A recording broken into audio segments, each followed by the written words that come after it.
दोस्तों स्वागत है आपका बिहार न्यूज़ में। दोस्तों मैं हूं फिरदौस गनी और आप देख रहे हैं केडीवी लाइव।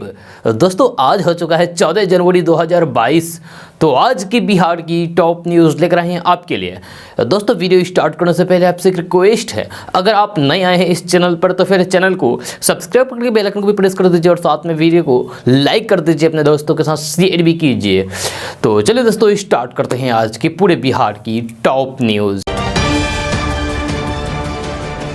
दोस्तों आज बिहार न्यूज़ में सबसे पहले बात करते हैं कि बिहार में अन्य राज्यों की तुलना में बिजली काफ़ी अधिक महंगी है, जिसको लेकर लोग आए दिन शिकायत भी दर्ज कराते हैं। लेकिन बहुत से लोगों को इस बात की जानकारी नहीं है कि बिजली कंपनी बगैर आम लोगों की बात सुने अपना रेट नहीं बढ़ाती है। जी हाँ, नहीं बढ़ा सकती है। इसी कड़ी में बिहार में बिजली की दरों में यानी कि बिजली की कीमतों में एक बार फिर से बढ़ाने की तैयारी शुरू कर दी है, जिसको लेकर आप भी अपनी राय दे सकते हैं। यानी कि आप अपना राय ये दे सकते हैं कि बिजली रेट में बढ़ोतरी होनी चाहिए या नहीं। अप्रैल से बिजली की नई दरों के बिजली कंपनी के प्रस्ताव पर बिहार विद्युत विनियामक आयोग 13 जनवरी से जन सुनवाई शुरू करेगा। इस साल कोरोना के मामले को देखते हुए विनियामक आयोग की जन सुनवाई ऑनलाइन की जाएगी। यह जानकारी के अनुसार 13 जनवरी को भभुआ और कैमूर के लोग जन सुनवाई में भाग ले सकेंगे। इसके अलावा विनियामक आयोग द्वारा ऑनलाइन लिंक को शेयर किया जाएगा। इसके अलावा इसको लेकर पूर्णिया में 29 जनवरी को जन सुनवाई होगी, जबकि 28 जनवरी को बेतिया में जन सुनवाई होगी। इसके अलावा 8 फरवरी को भागलपुर में जन सुनवाई होगी। इसके बाद 11 फरवरी को पटना में जन सुनवाई कार्यक्रम आयोजित किया जाएगा। दोस्तों बात करते हैं कि देश भर में रहने वाले लोगों के लिए अच्छी खबर सामने आ रही है। ताज़ा रिपोर्ट्स के मुताबिक खुदरा बाजार में खाने का तेल 5 रुपए से लेकर 20 रुपए प्रति किलोग्राम तक सस्ता हो गया है, जो आम आदमी के लिए यानी कि आपके लिए राहत पहुंचाने वाली बात है। यह खबर के अनुसार देश भर में मूंगफली और सरसों के तेल की खुदरा कीमतों में 1 रुपये 50 पैसे से लेकर 3 रुपये प्रति किलो की गिरावट हुई है। वहीं सोया और सूरजमुखी के तेल की कीमतों में भी अब 7 से 8 रुपये प्रति किलोग्राम तक की कमी हुई है। वहीं अडानी, विल्मर और रुचि इंडस्ट्रीज समेत प्रमुख खाद्य तेल कंपनियों ने तेल की कीमतों में 15 से 20 रुपये प्रति लीटर की कटौती की है। दोस्तों बात करते हैं कि बिहार में अपराधियों का तांडव बढ़ता ही जा रहा है। आए दिन अपराधी बड़ी घटना को अंजाम देकर फरार हो जाते हैं, पुलिस कुछ नहीं कर पाती है। जब बिहार में अपराध का ग्राफ आए दिन बढ़ते ही जा रहे हैं, पुलिस की आंखें खुली की खुली रह जाती है। ताज़ा मामला बिहार के किशनगंज जिला से सामने आया है, जहां बेखौफ अपराधियों ने एक युवक की हत्या कर दी। ये मामला बिहार के किशनगंज जिले के ठाकुरगंज प्रखंड के दुंदुवंटी पंचायत का है, जहां जलसा से घर लौटने के दौरान अज्ञात बदमाशों ने यानी कि अपराधियों ने एक युवक की हत्या कर दी। यह मृतक युवक की पहचान स्कूल टोला दूध औंटी गांव निवासी मोहम्मद रहमान के बेटे मोहम्मद साहिल के रूप में की गई है। स्थानीय लोगों के मुताबिक बुधवार की रात कोचभिट्टा गांव से जलसा के बाद घर लौटने के दौरान बदमाशों ने उसे चाकू मारकर मौत के घाट उतार दिया। इस घटना के बाद गाँव में सन्नाटा पसरा हुआ है। वहीं परिजनों का रो रो कर बुरा हाल हो गया है। दोस्तों बात करते हैं कि उत्तर प्रदेश में विधानसभा चुनाव से पहले बीजेपी को लगातार एक के बाद एक झटके पर झटके लग रहे हैं और विधायकों के पार्टी छोड़ने की कतार लगी हुई है। अब इसमें एक नया नाम जुड़ गया है और योगी सरकार के मंत्री धर्म सिंह सैनी ने पार्टी छोड़ दी है। सहारनपुर की नकुड़ विधानसभा सीट से बीजेपी विधायक धर्म सिंह सैनी ने पार्टी से इस्तीफा देने के साथ ही सरकारी आवास और सिक्योरिटी भी छोड़ दी है। हालांकि उन्होंने पार्टी से इस्तीफा क्यों दिया है इसकी जानकारी नहीं दी है। योगी सरकार के मंत्री स्वामी प्रसाद मौर्य ने मंगलवार को ही अपने मंत्रिमंडल से इस्तीफा देकर बीजेपी छोड़ने का ऐलान किया था। इसके बाद वन एवं पर्यावरण मंत्री दारा सिंह चौहान ने इस्तीफा दिया था। अब आयुष मंत्री धर्म सिंह सैनी ने पार्टी छोड़ दी है। लगातार 3 दिन में 3 मंत्री पार्टी छोड़ दी है। दोस्तों बात करते हैं कि बिहार में कोरोना की तीसरी लहर में संक्रमण के मामले तेजी से बढ़ रहे हैं, जिसे लेकर मुख्य सचिव आमिर सुबहानी की अध्यक्षता में क्राइसिस मैनेजमेंट ग्रुप की बैठक हुई है। जब बैठक में सभी डीएम और एसपी को बिहार में कोरोना गाइडलाइंस का सख्ती से पालन करने के लिए 3 दिनों तक विशेष अभियान चलाने का निर्देश दिया गया है। साथ ही कहा गया है कि वे कड़ाई के साथ पाबंदियों को लागू करें। जब कोरोना संक्रमण को रोकने के लिए बिहार सरकार कई सख्त कदम उठाने जा रही है। जब बिहार में बढ़ते कोरोना के केस को देखते हुए 4 जनवरी से कई सख्त कदम उठाए गए थे, लेकिन वैसी सख्ती देखने को नहीं मिली जैसी कि उम्मीद की जा रही थी। सरकार ने पाबंदियों में इजाफा न करके उसे सख्ती के साथ लागू करने का निर्देश दिया है। मुख्य सचिव आमिर सुबहानी ने कहा है कि कोरोना के केसों को देखते हुए प्रतिबद्ध को सख्त तरीके से लागू किया जाना आवश्यक है। 3 दिन तक बिहार में सरकार की तरफ से विशेष अभियान चलाया जाएगा। दोस्तों बात करते हैं कि कोरोना संकट के कारण बिहार में इस साल मकर संक्रांति के अवसर पर दिग्गज नेताओं के घर पर चूरा दही की भोज का आयोजन नहीं होने के कारण इस मौके पर चर्चित सियासी माहौल बदला सा नजर आएगा। मकर संक्रांति के दिन दही चूरा भोज के लिए चर्चित जेडीयू के वरिष्ठ नेता वशिष्ठ नारायण सिंह के आवास पर इस साल मकर संक्रांति पर चहल पहल नहीं देखने के संकेत साफ दिखाई दे रहे हैं। जहां वहीं कोरोना के प्रभाव को देखते हुए इस साल लालू आवास में मकर संक्रांति पर भी भोज का आयोजन नहीं होगा। आपको बता दूं कि बिहार की राजनीति में मकर संक्रांति के दौरान चूरा दही का भोज देने की परंपरा सालों पुरानी है। लालू प्रसाद यादव ने चूरा दही भोज के आयोजनों की परंपरा शुरू की थी। वहीं कोरोना के कहर को देखते हुए बिहार में इस साल मकर संक्रांति को लेकर दिग्गज नेताओं के घर पर चूरा दही के भोज का आयोजन नहीं होने जा रहा है। आपको बता दो कि कोरोना संकट की वजह से इस बार मकर संक्रांति के अवसर पर जेडीयू के सांसद वशिष्ठ नारायण सिंह ने दही चूरा भोज को स्थगित कर दिया है। दोस्तों बात करते हैं कि पटना जंक्शन समेत अन्य प्रमुख स्टेशनों पर ट्रेनों के आने के बाद TTE platform foot over bridge पर टिकट जांच करने पहुंच जाते हैं। इस क्रम में उनके द्वारा यात्रियों से जबरदस्ती वसूली की जाती है। ऐसा ही एक मामला सामने आया है जिसमें मंडल रेल प्रबंधक प्रभात कुमार के संज्ञान में आया।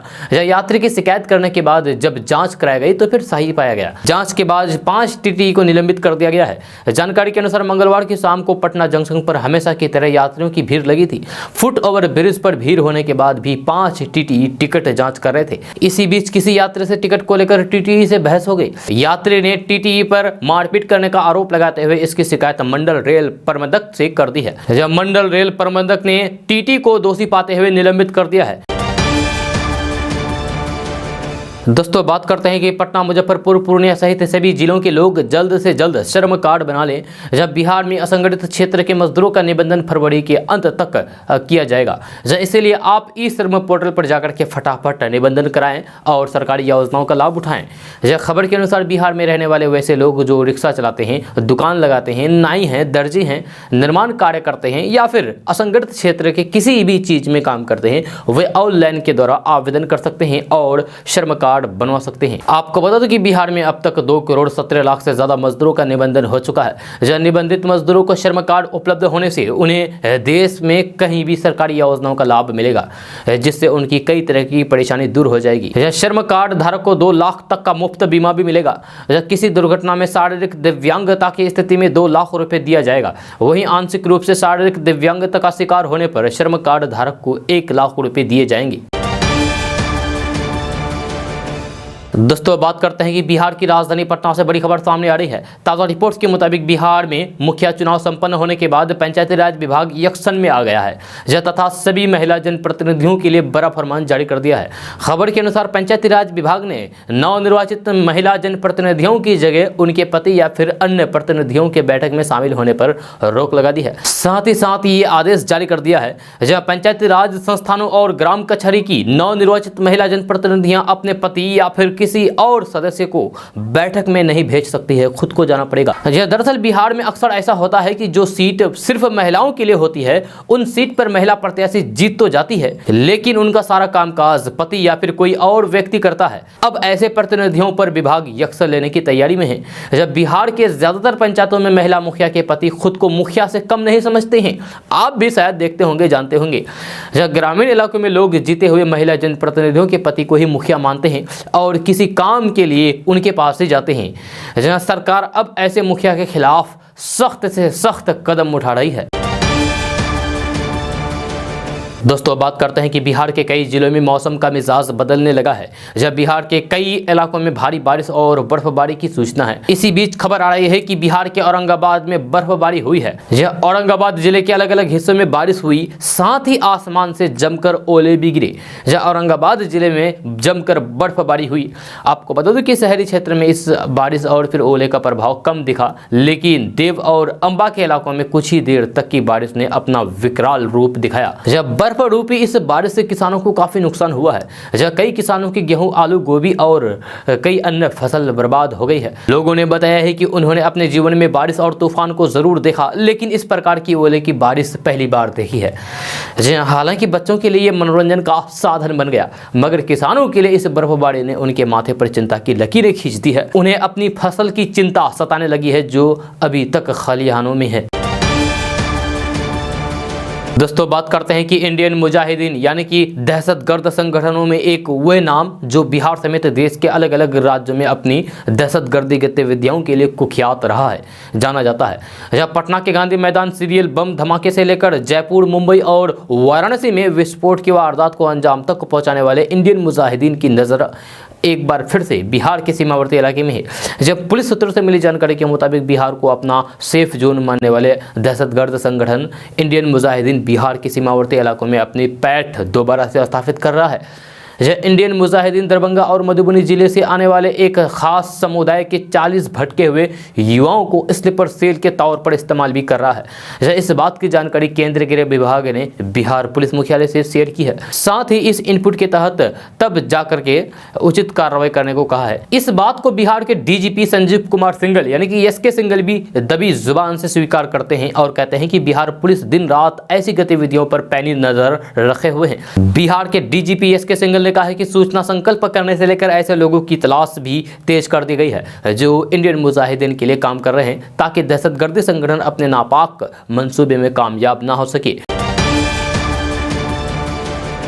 दोस्तों बात करते हैं कि सम्राट अशोक की तुलना औरंगजेब से करने पर बिहार की राजनीति गर्म है। जब सत्ता पक्ष के दो बड़े दल के नेता आपस में ही इस मामले को लेकर उलझे हुए हैं। जब जेडीयू के राष्ट्रीय अध्यक्ष ललन सिंह एवं उपेंद्र कुशवाहा ने सम्राट अशोक की औरंगजेब से तुलना करने पर कड़ी आपत्ति जताई है। जेडीयू नेतृत्व ने नाटककार दया प्रसाद सिंह पर कार्रवाई करने एवं पद्मश्री वापस लेने की मांग की है, तो इसके बाद बीजेपी ने जेडीयू नेताओं पर करारा प्रहार किया है।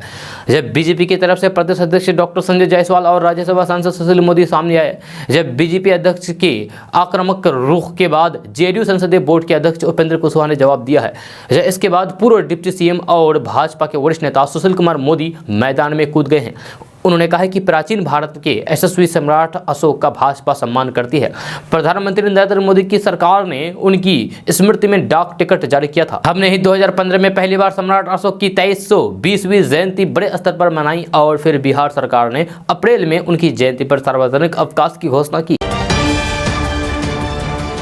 दोस्तों बात करते हैं कि बिहार के छपरा से दिल को दहला देने वाली एक घटना सामने आई है। यहां एक विवाहिता को ससुराल के लोगों ने जिंदा जलाकर उसकी हत्या कर दी गई। जब मामले को छिपाने के लिए सिलेंडर विस्फोट की बात ससुराल वालों द्वारा कही गई है, लेकिन महिला के मायके वालों की शिकायत के बाद पुलिस ने शमशान घाट से अधजली लाश को बरामद किया और पोस्टमार्टम के लिए सदर अस्पताल ले गई।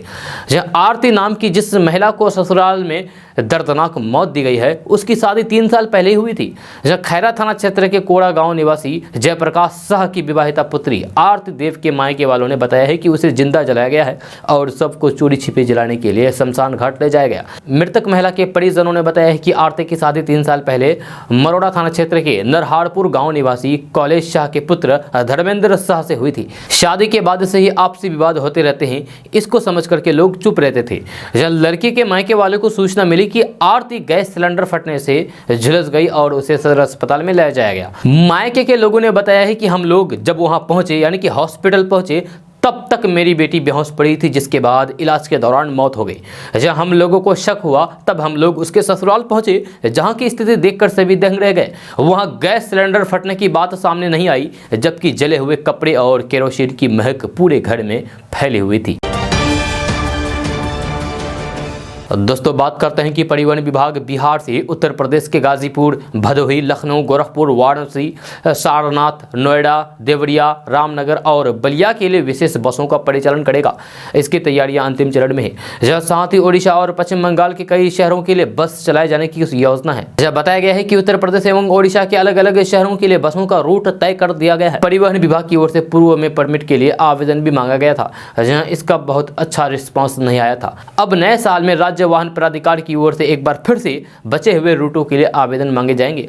जब प्राधिकार की ओर से पटना के अलावा आरा, बक्सर, सासाराम, भभुआ, डेहरी, बिहार शरीफ, जहानाबाद, गया, औरंगाबाद, नवादा, मुंगेर, सीवान, मुजफ्फरपुर, मोतिहारी, मधुबनी, रांची, देवघर, गुमला, टाटा, बोकारो, धनबाद, हजारीबाग के लिए परमिट निर्गत किया गया जाएगा। दोस्तों बात करते हैं कि एक तरफ बिहार सरकार शराबबंदी को लेकर सख्त है, तो वहीं जेडीयू के साथ गठबंधन का नेतृत्व निभा रही भाजपा नेता कटिहार में नगर थाना के सामने ही कानून की धज्जियां उड़ाते हुए देखे जा रहे हैं। जब कटिहार के शहीद चौक पर शराब के नशे में धुत भाजपा व्यापार प्रकोष्ठ के जिला अध्यक्ष राकेश चौधरी शराब के नशे में झूम रहे हैं, जिनका वीडियो जिले में यानी कि कटिहार जिले में तेजी से वायरल हो रहा है। हालांकि केडीबी लाइव इस वीडियो की पुष्टि नहीं करता है, लेकिन शराबबंदी के बाद ये वीडियो नगर थाना के सामने शहीद चौक पर बनाई गई है। जब वीडियो में भाजपा नेता कहते हैं कि ये शराबबंदी का पूर्ण रूप से पालन कर रहे हैं और ये वीडियो के द्वारा उनकी छवि को खराब की जा रही है। लेकिन वीडियो में जिस प्रकार से भाजपा नेता शराब के नशे में धुत हैं, उससे साफ जाहिर होता है कि कटिहार जिले में शराब की बंदी कानून की भाजपा नेता ही धज्जियां उड़ा रहे हैं। ये वे भाजपा नेता हैं जो भाजपा व्यापार प्रकोष्ठ के जिला अध्यक्ष तो हैं, लेकिन इनकी पहुंच भाजपा के कई कद्दावर नेताओं के साथ है। जैसा कि वायरल फोटो में भी आप देख सकते हैं, वायरल फोटो में भी देखा जा सकता है कि नशेड़ी भाजपा नेता का भाजपा के कई कद्दावर नेताओं के साथ साथ जिला प्रशासन के आला अधिकारियों के साथ भी उनका फोटो है। इन फोटो को देखकर उनके रसूख का अंदाजा लगाया जा सकता है। अब वीडियो वायरल होने के बाद शराबबंदी वाले बिहार में भाजपा नेता पर किस तरह की कार्रवाई होती है, ये फिर देखने वाली बात होगी। दोस्तों, बात करते हैं कि बिहार में भारी बारिश, बाढ़ और खेतों में जलजमाव के कारण इस साल रबी फसलें तय लक्ष्य से कम रकबा में लग पाई है। जहाँ 5 जनवरी बुआई का अंतिम समय बीत जाने के बाद भी खेतों में पानी जमा हुआ है। ऐसे में पछेती खेती के कारण किसानों पर आर्थिक बोझ बढ़ रहा है। जहाँ कम रकबा और पछेती खेती के कारण पैदावार कम होना भी तय है। इसका असर एक ओर तत्काल किसानों पर पड़ रहा है तो वहीं दूसरी ओर आम लोगों की जिंदगी पर भी सीधा असर पड़ेगा। जहाँ असर आने वाले दिनों में महंगाई के रूप में भी दिखेगा। महंगाई दर पर आलू, गेहूं, आटा, दाल, तेल और मक्का आदि खरीदनी पड़ेगी। मवेशियों पशुओं के लिए चारा यानी कि भूसा और चौकर आदि ऊंचे दाम पर मिलना लाजमी है, क्योंकि ये सामग्री दूसरे प्रदेशों से मंगवानी होगी। दोस्तों, बात करते हैं कि बिहार के अलग अलग शहरों में एयरपोर्ट की सुविधा वर्तमान समय में मिल रही है। हालांकि बिहार सरकार की ये कोशिश है कि बिहार में विमानों की आवाजाही को और बढ़ावा जाए और कनेक्टिविटी को और ज्यादा जोड़ा जाए। यही कारण है कि अलग अलग जगहों पर भी एयरपोर्ट निर्माण का काम शुरू करवाने की तैयारी हो रही है बिहार में, जिसके तहत ही बहुप्रतीक्षित बिहटा एयरपोर्ट का निर्माण कार्य जल्द से शुरू होने वाला है। क्योंकि अब तक मिली जानकारी के अनुसार एयरपोर्ट के निर्माण में आ रही बाधाओं को दूर कर लिया गया है। ऐसे में अगर सब कुछ ठीक ठाक रहा तो फिर अगस्त महीने से सितंबर महीने के बीच में निर्माण कार्य शुरू हो सकता है। इसको लेकर बिहार सरकार ने 108 एकड़ जमीन भी दे दी है, जिसकी 4 दीवारी कर दी गई है। एयरपोर्ट अथॉरिटी की तरफ से मिले निर्देश के बाद जल्द ही बाकी बचे काम को पूरा कर लिया जाएगा। 1 से 2 महीने में एयरपोर्ट निर्माण शुरू करने के लिए टेंडर निकाला जाएगा। दोस्तों, कहते हैं कि किसी भी देश की तरक्की तभी होती है जब वहां का कृषि क्षेत्र विकसित और किसान खुश हो। ऐसे में भारत में भी किसानों के विकास के लिए सरकार समय समय पर कई योजनाएं बनाती है। बिहार में भी किसानों की आमदनी को बढ़ाने की दिशा में एक सराहनीय कदम उठाया गया है। जहां अब बिहार में भी सेब की खेती की जाएगी, जिसकी मदद से किसानों की आय में बढ़ोतरी होगी। सेब की खेती होने से बाजार में कश्मीर, हिमाचल के अलावा बिहार के नाम का भी डंका बजेगा। जब बिहार में सेब की खेती की संभावना को देखते हुए कृषि विभाग ने इस साल पायलट प्रोजेक्ट के तौर पर 7 जिलों में सेब की खेती की योजना शुरू की है। आपको बता दें कि इसके लिए वैशाली, बेगूसराय और भागलपुर में 2-2 हेक्टेयर, जबकि मुजफ्फरपुर, औरंगाबाद, वैशाली, कटिहार और समस्तीपुर में 1-1 हेक्टेयर में खेती के लिए किसानों से 15 जनवरी तक आवेदन मांगा गया है। सेब की खेती की लागत इकाई प्रति हेक्टेयर 2,46,250 रुपये है। आपको बता दें कि खेती जम्मू कश्मीर और हिमाचल प्रदेश जैसे पहाड़ी और ठंडे प्रदेशों में अधिक होती है। दोस्तों, बात करते हैं कि भारतीय सेना को इसी महीने नई लड़ाकू वर्दी मिलने जा रहा है, जिसमें डिजिटल बाधाकारी पैटर्न होंगे। ये नई वर्दी national institute of fashion technology यानी कि NIFT द्वारा सेना के साथ मिलकर तैयार की गई है। इस वर्दी में सैनिकों को ज्यादा आरामदेह और संचालन के अनुकूल बनाने की कोशिश की गई है। रक्षा और सुरक्षा प्रतिष्ठान के सूत्रों के मुताबिक इसके लिए एक ओपन टेंडर लाने की योजना है। इस वर्दी को पहले 15 जनवरी को सेना दिवस परेड के दौरान प्रदर्शित किया जाएगा, लेकिन इसे अधिकारियों और सैनिकों को अलग अलग खेप में जारी किया जाएगा। अभी तक तो सैनिक बाजार से कपड़ा खरीद करके अपनी वर्दी सिलवा सकते हैं, लेकिन अब जो नया वर्दी का कपड़ा आने वाला है वह कपड़ा खुले बाजार में उपलब्ध नहीं होगा। दोस्तों बात करते हैं कि कोरोना को लेकर महापर्व मकर संक्रांति के दौरान सार्वजनिक आयोजनों पर भले ही प्रतिबंध लग गया है, लेकिन चूरा तिलकुट के बाजार को इससे कोई फर्क नहीं पड़ा है। पूरा बाजार तिल और गुड़ की सौंधी खुशबू से चहक रहा है और दुकानों पर ग्राहकों की भीड़ उमड़ रही है। शुक्रवार को पर्व को लेकर 2 दिन पहले से ही लोगों ने चूरा तिल की जमकर खरीदारी शुरू कर दी। कहते हैं कि मकर संक्रांति के त्यौहार में खिचड़ी, तिल और गुड़ से बने पदार्थ और मिठाई खाने का प्रचलन है। आयुर्वेद के अनुसार इस मौसम में चलने वाली सर्द हवाएं कई बीमारियों का कारण बन सकती है, इसलिए खिचड़ी, तिल और गुड़ का सेवन करने से शरीर में रोग प्रतिरोधक क्षमता बढ़ती है। शहर से गांव के बाजार तक तिलकुट सहित चूरा, गुड़ एवं तिल के लड्डुओं की दुकानें सज गई है। इन दुकानों पर खरीदारों की भीड़ भी पहुंच रही है। दोस्तों बात करते हैं कि एक व्यक्ति बैंक गया था। बैंक में ज्यादा पैसा देख करके वह व्यक्ति बेहोश हो गया। जी हाँ, मामला बिहार के गोपालगंज जिले के गोपालगंज शहर के हजियारपुर रोड में स्थित एक्सिस बैंक में पैसा जमा करने गए एक युवक बैंक के कैशियर को ज्यादा पैसे गिनते हुए देखकर ही बेहोश हो गए। जी हाँ, मौके पर मौजूद लोगों ने इलाज के लिए सिराजुल अली को सदर अस्पताल में भर्ती कराया गया, जहां इलाज के दौरान ही उनकी मौत हो गई। युवक के भाई ने कहा कि सिराजुल बिल्कुल स्वस्थ था। सिराजुल बैंक गया था, बैंक में बहुत सारे पैसे देख करके बेहोश हो गए। बेहोश होने से पहले उन्होंने एक बार बोला कि बहुत पैसा है, ये बोल करके वे बेहोश हो गए। वहीं पर जब बताया जाता है कि बिहार के गोपालगंज जिले के गोपालपुर थाना क्षेत्र के सोनहुला चंद्रयान गांव निवासी जैनुद्दीन के पुत्र सिराजुल अली अपने चचेरे भाई जाकिर हुसैन के साथ एक्सिस बैंक की शाखा में पैसे जमा करने गए थे। इसी बीच वे कैश काउंटर पर पहुंचे तो फिर कैशियर द्वारा गिने जा रहे अत्यधिक पैसे को देखकर उन्हें चक्कर आ गया, यानी कि ज्यादा पैसे देख करके वे बेहोश हो गए। इस दौरान युवक गिरकर बेहोश हो गए। जब मौके पर मौजूद बैंक कर्मी के सहयोग से इलाज के लिए उन्हें सदर अस्पताल में भर्ती कराया गया। इलाज के दौरान ही उनकी मौत हो गई। मौत की सूचना पाकर के उनके चचेरे भाई के पैरों के तले जमीन खिसक गई। जब सिराजुल अली के भाई को यह समझ में नहीं आ रहा था कि यह कैसे हो गया। चचेरे भाई ने बताया है कि बैंक में अधिक पैसे देखते ही सिराजुल अली ने कहा कि बहुत पैसा है। इसके बाद उसकी तबीयत अचानक बिगड़ गई और गिरकर बेहोश हो गए। पहले से उसे किसी तरह की बीमारी नहीं थी, शारीरिक रूप से काफी स्वस्थ था। दोस्तों बात करते हैं कि मोटरसाइकिल पर अक्सर आप अपने बच्चे को लेकर यात्रा करते होंगे। अगर आप भी उन लोगों में से एक हैं तो फिर आपका ट्रैफिक चालान कट सकता है। माता पिता अक्सर अपने बच्चों को साथ बैठकर स्कूटर और फिर बाइक पर जाते देखे जाते हैं। जब नए मोटर व्हीकल एक्ट के अनुसार 4 साल से ज्यादा उम्र का बच्चा तीसरी सवारी के तौर पर गिना जाएगा। ऐसे में अगर आप अपने 2 व्हीलर पर सवार होकर के अपने बच्चे और फिर पत्नी को बैठाकर कहीं जा रहे हैं और बच्चे की उम्र 4 साल से ज्यादा है तो फिर आपका चालान कट सकता है। मोटर वाहन अधिनियम की धारा 194A के अनुसार आपका इस नियम का उल्लंघन करने पर 1000 रुपए का चालान कट सकता है। इसके साथ ही बच्चे को मिलाकर भी आप सिर्फ 2 लोग अपनी मोटरसाइकिल या फिर स्कूटर पर सवार होकर कहीं जा रहे हैं तो भी आपका चालान कट सकता है। नए मोटर व्हीकल एक्ट के अनुसार अगर बच्चे की उम्र 4 साल से ज्यादा है और बच्चे को आपने हेलमेट नहीं पहना रखा है तो फिर आपका 1000 रुपए का चालान कट सकता है। ऐसे में आपको केडीबी लाइव के माध्यम से सलाह दी जाती है कि यातायात नियमों का पालन करें और सुरक्षित रहें। इसके अलावा अगर आप बिना लाइसेंस की गाड़ी चलाते हुए पकड़े जाते हैं तो फिर आपको 5000 रुपए का जुर्माना या फिर जेल जाना पड़ सकता है। ऐसे में चालान से बचने के लिए गाड़ी चलाते समय हमेशा संबंधित दस्तावेज साथ रखें।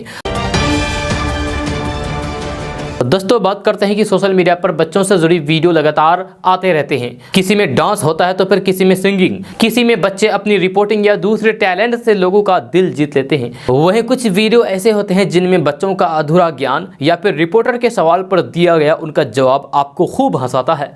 ऐसा ही एक वीडियो इन दिनों सोशल मीडिया पर खूब वायरल हो रहा है। इसमें एक बच्चा रिपोर्टर के सवाल का जवाब दे रहा है। उसे देखकर आप भी अपनी हंसी नहीं रोक पाएंगे। इस वीडियो में रिपोर्टर के हर सवाल पर बच्चे की ओर से दिया गया जवाब आपको हंसाएगा।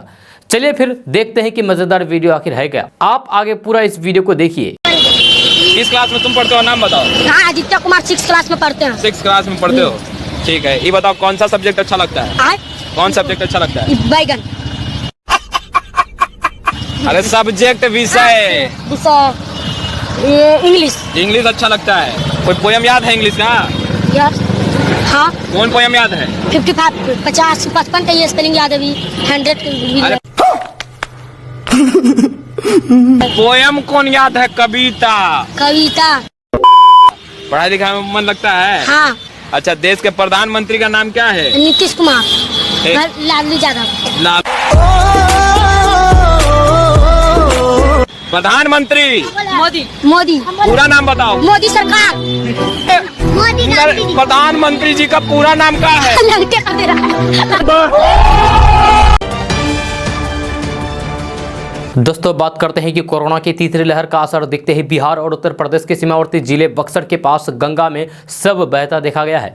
जब बक्सर जिले के चौसा में गंगा किनारे शमशान घाट पर फिर शव देखा गया है। प्रशासन की रोक के बावजूद भी गंगा में शव फेंके जाने से विधि व्यवस्था पर सवाल उठ रहे हैं। जब बीते साल कोविड की दूसरी लहर में चौसा में स्थित महर्षि चैनवेन कॉलेज में शमशान घाट के बीच गंगा नदी में कई शव दिखाए गए थे। जब प्रशासन द्वारा शव को निकालकर मिट्टी खोदकर गड्ढे में दफना दिए गए थे। जब बाद में सरकारी मुलाजिमों की देखरेख में शव को दाह संस्कार की व्यवस्था कराई गई।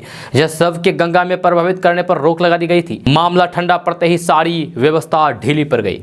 इधर ठंड से मौतों में वृद्धि हो गई है। जहां पहले 1 से 2 की संख्या में शव अंतिम संस्कार को आते थे, इनकी संख्या अब 8 से 10 हो गई है। अंधेरा होते ही मोक्ष स्थल के पास किसी के न होने से सुदूर ग्रामीण क्षेत्र से शव लेकर आने वाले लोग गंगा नदी में शव फेंक कर भाग रहे हैं।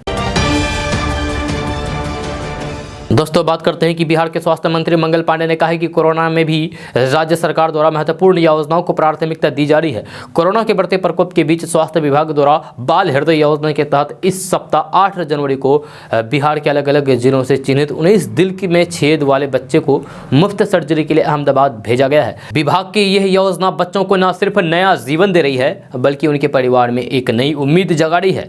जब खासकर गरीब एवं मध्यम वर्ग के लिए ये योजना किसी वरदान से कम नहीं है। विभाग के द्वारा हर माह 2-3 बार बच्चों को सामूहिक इलाज के लिए भेजने की प्रक्रिया जारी है।